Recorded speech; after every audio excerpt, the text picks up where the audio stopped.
હર મહાદેવ, જય ગાયત્રી. 2026 ટૂંક સમયની અંદર આપણા જીવનમાં આવવાનું છે. તો 2026ની અંદર જે 5 રાશિ છે તે 5 રાશિની જે કહેવામાં આવે કે 2026 એમના માટે પ્રગતિ અને ઉન્નતિના માર્ગ ખોલવાનું છે. તો સૌ પ્રથમ જે રાશિ છે એ મેષ રાશિ છે. મેષ રાશિની અંદર અત્યારે હાલ 7.5ની શનિની પનોતી ચાલુ છે, જે પૂર્ણ થવા આવી છે. તો મેષ રાશિના જાતકો આ વર્ષની અંદર ખૂબ જ એવી સફળતા અને પ્રગતિના પંથે પોતાનું જીવન વ્યતીત કરે એવી પૂરેપૂરી શક્યતા છે. બીજી જે રાશિ છે એ સિંહ રાશિ છે. કે સિંહ રાશિ જે પોતાના ઊભા રહી ગયેલા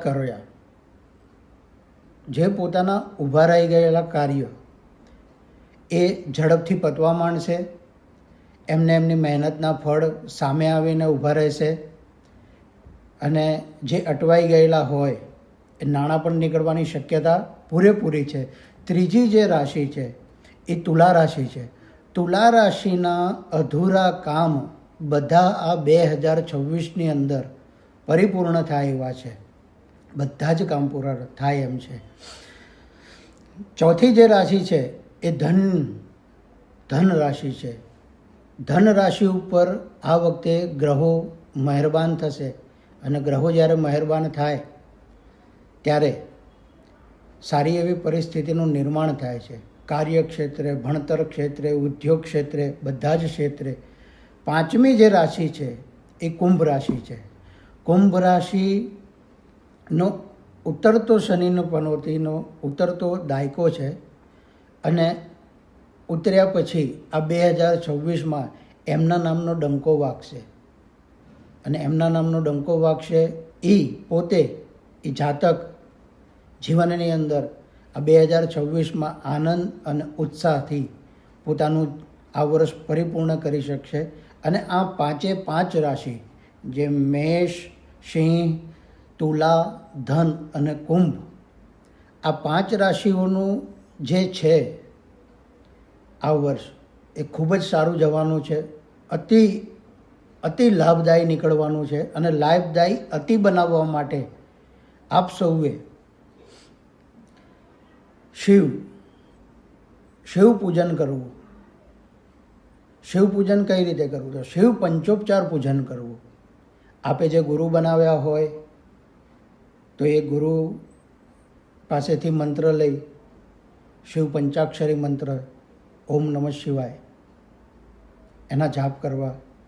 જો ગુરુ ન બનાવ્યા હોય તો કૃષ્ણ વંદે જગતગુરુ, કૃષ્ણનું નામ લઈ અને શિવની પૂજા કરવી. અબિલ, ગુલાલ, કુમકુમ, ચંદન, હળદર આ બધું ચડાવવું અને પુષ્પ ચડાવવું.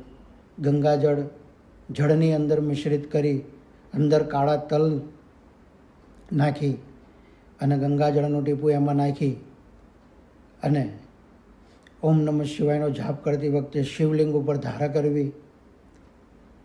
મહિનામાં એક વખત આ પંચોપચાર પૂજા અમાવસ્યાના દિવસે કરવી. અમાવસ્યાના દિવસે સંધ્યાના ટાઈમે અતિ ઉત્તમ, સંધ્યાના ટાઈમે આ પૂજન કરી અને શિવજી ઉપર જનોઈ યજ્ઞ પવિત્ર અર્પણ કરવી. આ 5 રાશિ માટે આ વર્ષ ખૂબ જ લાભદાયી બની જશે આ કરવાથી. અને આમે ગ્રહો આપની રાશિ ઉપર ખૂબ જ મહેરબાન થવાના છે. બસ. હર મહાદેવ, જય ગાયત્રી.